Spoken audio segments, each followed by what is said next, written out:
attorney at law. She won't take no for an answer. You tried to collect, but you were denied your Social Security disability. The bills are piling up, you don't know where to turn. Get the money you deserve, get the help you need from Jan Gill's attorney at law. She won't take no for an answer.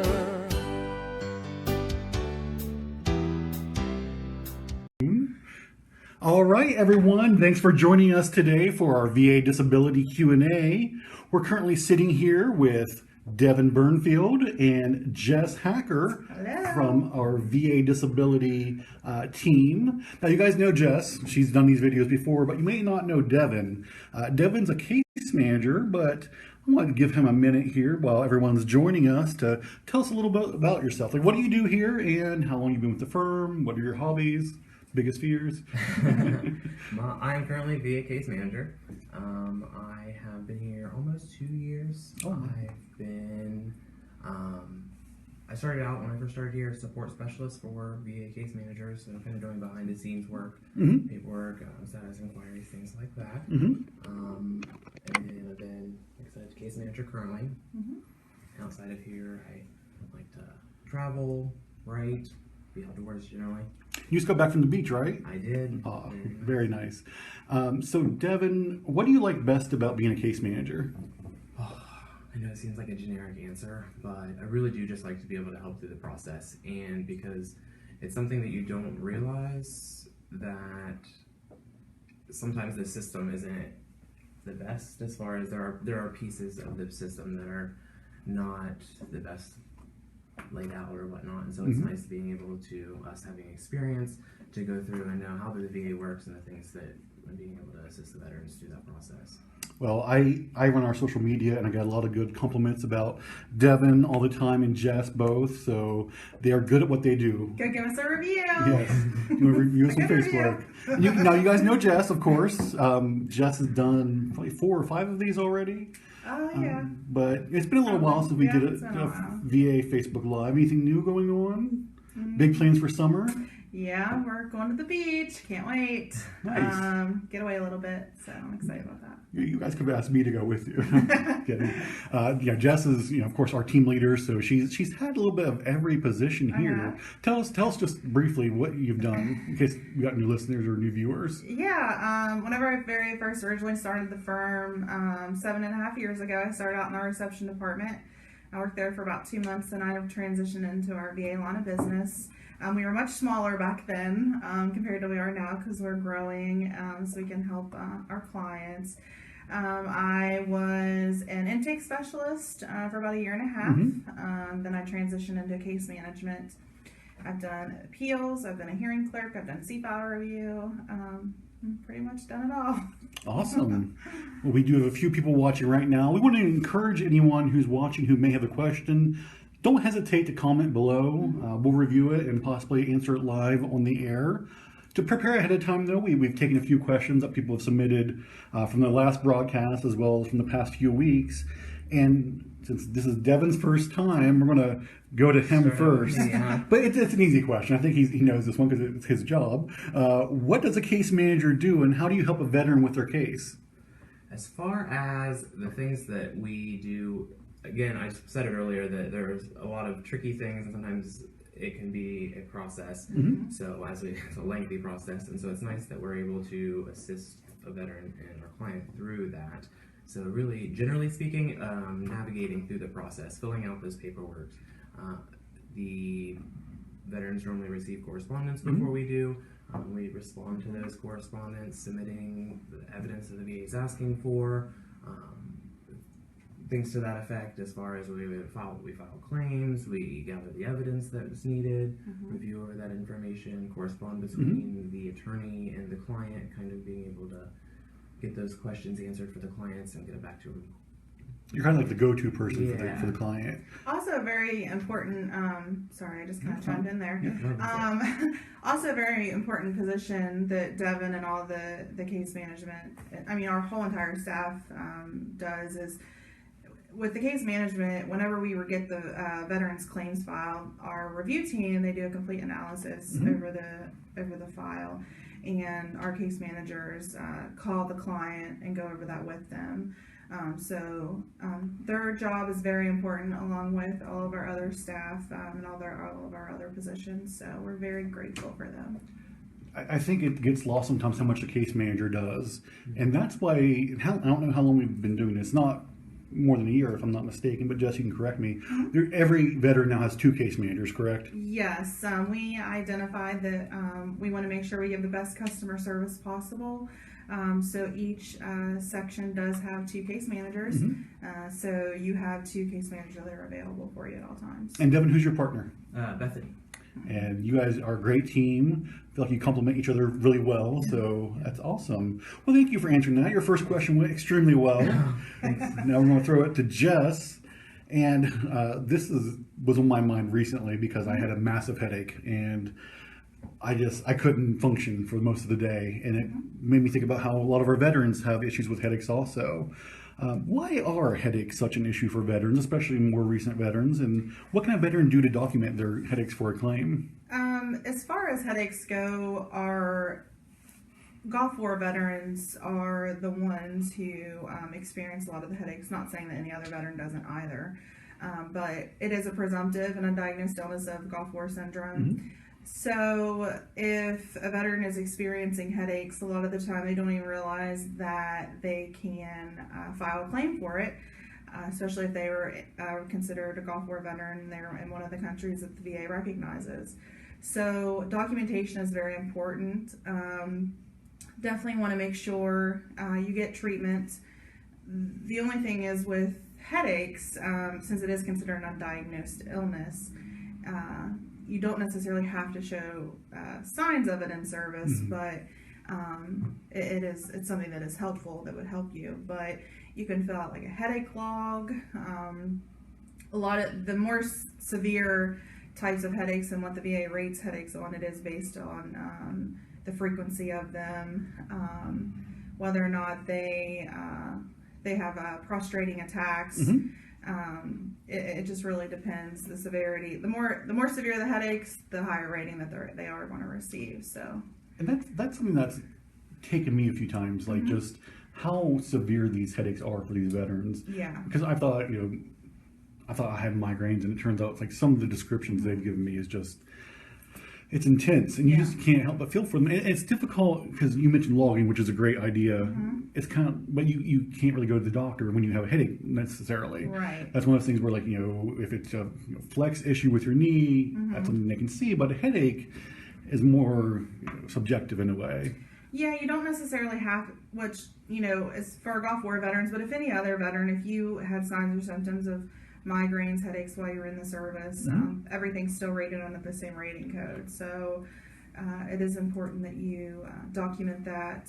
If it's something, if you're a current client, or if you're wanting to be a potential new client, if that's something that you have, especially Gulf War veteran, we can file that for you. And of course, dealing with the VA is always a headache, right?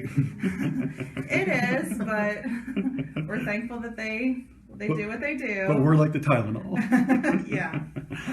So we've got a bunch of people watching right now. Thank you all for tuning in. Once again, I want to encourage everyone, if you have a question, do not hesitate to comment below. We'll try to answer it live online. You got 2 very knowledgeable people here with a lot of experience that are willing to see what we can do to help you out. And if you're interested in becoming a client, we can direct you to the ways in which to do that. I want to throw it back to Devon, though, real quick, because we're all about communication. I've studied communication most of my life, and our firm's really focused on communication with our clients. And we know that modern clients don't necessarily just want to use a phone to keep in contact with us. So, Devon, what are the ways in which a veteran can update you about their claim? Well, as you mentioned earlier, we kind of are the liaison between the attorney and the client, the veteran. There's a team of us that working to get the information that we need. Everybody's specializing in different areas. So it is important, especially before we get the claims file, as Jess was talking about earlier, and that's reviewed. A lot of the information comes from medical records we're receiving and from the client informing us. So anything as small as your address changing to a condition getting worse, you see things like that. And we have a lot of avenues for you to do as far as our website, Facebook, email. So you can, as far as texting us. Although generally it's the best way is a phone call, just so that way we can make sure that we're being able to have that communication back and forth with you, update you, kind of let you know what necessarily, how it's helping. I think I want to jump in real quick. The biggest thing is to not fail to communicate. Correct. That's such an issue for a lot of clients. Is we feel they fall off the radar, and we want to keep them informed. So if you change your phone number, let us know, or if you change your address, let us know so we can keep in contact with you. Most definitely. Yeah, and we also have a policy in place now because we did identify and we want to make sure that we are reaching out to our clients and they're not just always reaching out to us. So we do have where our case managers reach out to the clients every 90 days to get updated medical treatment. But as Devon said, phone call really is the best way. Or if you just want to have an update on your medical, on your treatment, you can just go on our website at jandals.com and there's a link, report a client update. So you can go on there. As far as phone calls, we definitely prefer phone calls because, and you know, we're not opposed to email as well, but we just want to make sure nothing gets lost in the emails and the transition of the emails. And then that way our case managers can identify the questions right as you're calling them and they can answer everything for you at one time. I know it is a little difficult to, sometimes, you know, we get told that they do receive voicemail. I just want to make sure we educate everyone that our case managers are on the phone, but from the time they get here until the time that they leave, assisting all of our veterans and clients. So I promise you that they will contact you back. We do have a 24-hour return policy, so they definitely will give you a call back. That's another nice thing about that we get to do is if you are going to start seeing a new doctor or something, we can request those those medical records for you. We just need to know that you're seeing said doctor for us to do that for you. Sounds good. All right, Jess, question for you. Okay. We're going to get really real here in this live broadcast. All right. Do you like going to the doctor? I do not. Me neither. Devon, do you? Okay. Well, guess what? A lot of veterans don't like to go to the doctor either. I dread it, actually. Yeah, me too. I haven't been for about a year, so I'll get back there. But in VA disability, it's really important, right? It is. It's very important. So what can a veteran do if he or she goes to the doctor? What can they do to maximize their visit with the doctor? You definitely want to make sure you tell the client, I apologize. You definitely want to make sure you tell the doctor everything that's going on with you. Don't keep anything secretive. I know sometimes I personally tend to do that. I don't tell, everything that's going wrong because there are instances where you don't want to do that. But with medical documentation in a veteran's claim, it's very, very, very important. And that's what, essentially that's how we win the case. If there is medical information documented, it is very important that you are letting your doctor know. There's a commercial right now. It's a national commercial for some kind of medication. And there's a patient and a doctor sitting in an exam room. And the woman's kind of talking how we assume most of us do, where, oh, I'm fine. But her conscience is to her left saying, no, be honest. Tell them that the pain is excruciating. You have to be upfront. And a lot of veterans especially have that issue because they're tough. They're tough individuals. They've been through a lot and they don't want to complain. But a lot of the time that can help you not only get service connected, but help you get better treatment also. Yeah, and that's very important also to be completely upfront and honest when you go to a compensation and pension exam.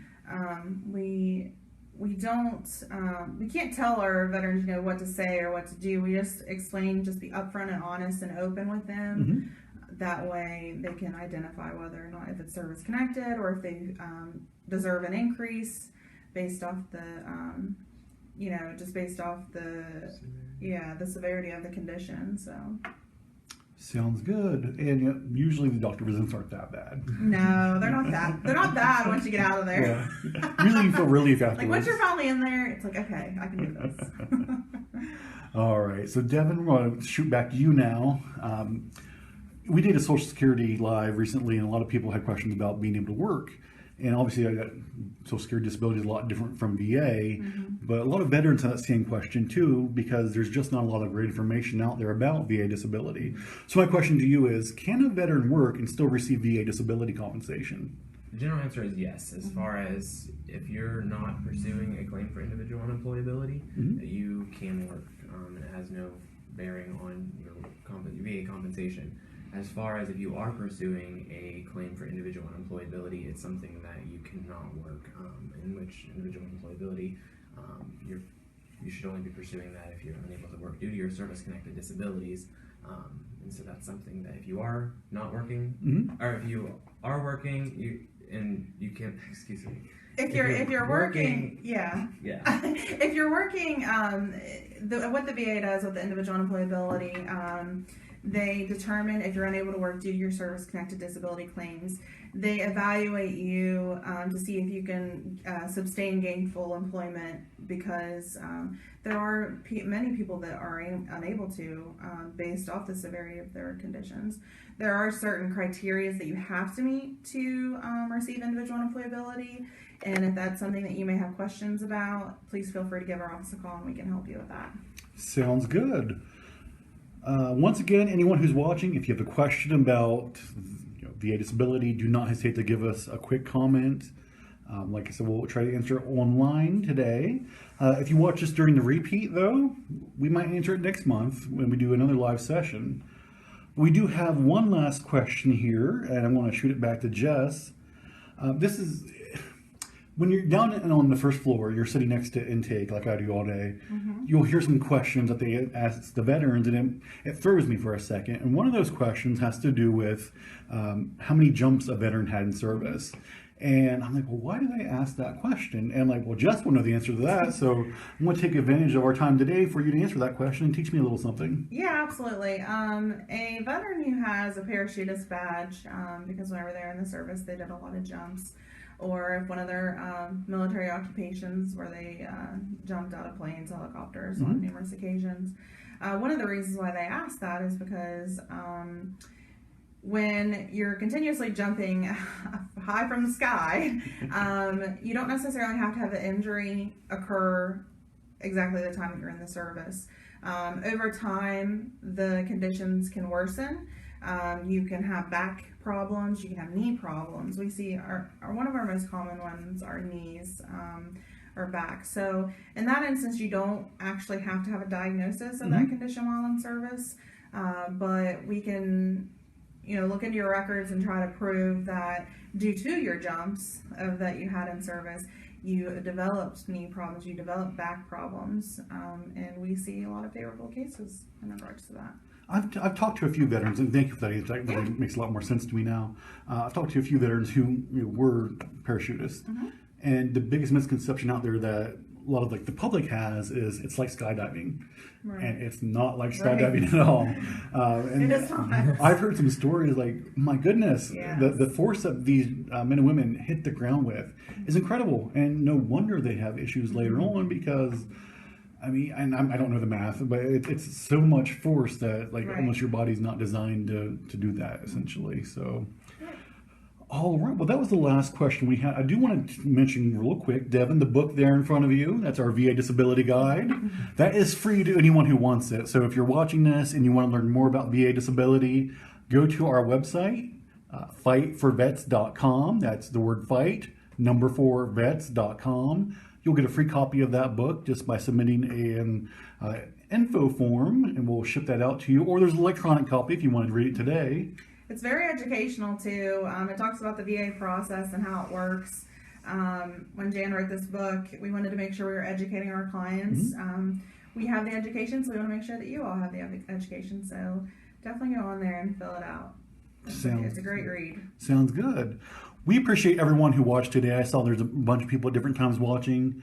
Once again, if you're watching this in replay, do not hesitate to leave us a question for next time. Devon, Jess, appreciate your time today as well. Thank you. And we'll see you all next time.